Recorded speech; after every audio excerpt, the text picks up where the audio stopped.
তোরে পড়ানো লেখানোই আমার সব থেকে বড় ভুল হয়েছে। তখন থেকে তোর ছোট্ট একটা অ্যাড্রেস বোঝাচ্ছি, তোর মাথার ভিতর কি ঢোকে না? আরে বাবা, কি হয়েছে? তুমি বোনকে বকছো কেন? আরে দেখ না, তোর মাসির বাড়িতে 1 প্যাকেট লাড্ডু পাঠাতে হবে, ওর কখন থেকে অ্যাড্রেস বোঝাচ্ছে ও বুঝতেই পারছে না। এর পড়াশোনা করানোটাই আমার বেকার হয়েছে জানিস।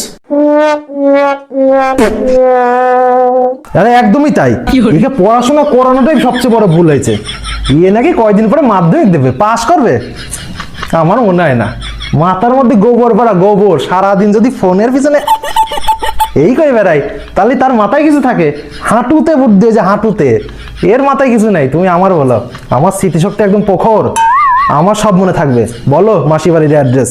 আরে শোন, এইখান থেকে তুই কালিনারপুর স্টেশনে যাবি, কালিনারপুর স্টেশন থেকে ট্রেন ধরে কৃষ্ণনগর যাবি, কৃষ্ণনগর থেকে ট্রেন চেঞ্জ করে আবার আমঘাটায় যাবি, আমঘাটায় নেমে ওইখান থেকে উত্তর দিকে 10 মিনিট হাঁটবি, হাঁটার পরে দেখবি একটা বড় বটগাছ আছে, ওই বটগাছের জায়গা দেখবি সরু একটা রাস্তা আছে, রাস্তাতে 5 মিনিট এগোলে দেখবি ওই জায়গায় একটা শিব মন্দির আছে, ওই শিব মন্দির ওইখান থেকে দেখবি 2 দিকে 2টো গলি গেছে, একটা ডান দিকে গেছে একটা বাঁ দিকে গেছে। তুই কিন্তু ডান দিকে যাবি না, বাঁ দিকে যাবি। বাঁ দিকে কিছুক্ষণ যাওয়ার পরে দেখবি একটা নদী পড়ে, নদী পার হওয়ার পরে দেখবি ওইখানে একটা বাড়ি আছে সাদা রঙের, বাড়ির পাশে দেখবি একটা গলি আছে, তুই গলিতে কিছুক্ষণ এগিয়ে যাবি, এগোনোর পরে তুই ডান দিকে যাবি, তারপর বাঁ দিকে যাবি, তারপর ডান দিকে যাবি, কিছুক্ষণ এগোনোর পরে আবার বাঁ দিকে যাবি, তারপর ডান দিকে যাবি, কিছুক্ষণ এগোনোর পরে দেখবি ওইখানে একটা পুকুর আছে, ওই পুকুরের পাশে দেখবি ছোট্ট করে একটা বাড়ি আছে, ওইটাই তোর মাসির বাড়ি। রে, এবার বুঝলি তো? তোর তো শক্তি খুব ভালো, ফেলুদার বংশধর তো তুই। যা এবার গিয়ে লাড্ডু দিয়ে আয় মাসি বাড়ি।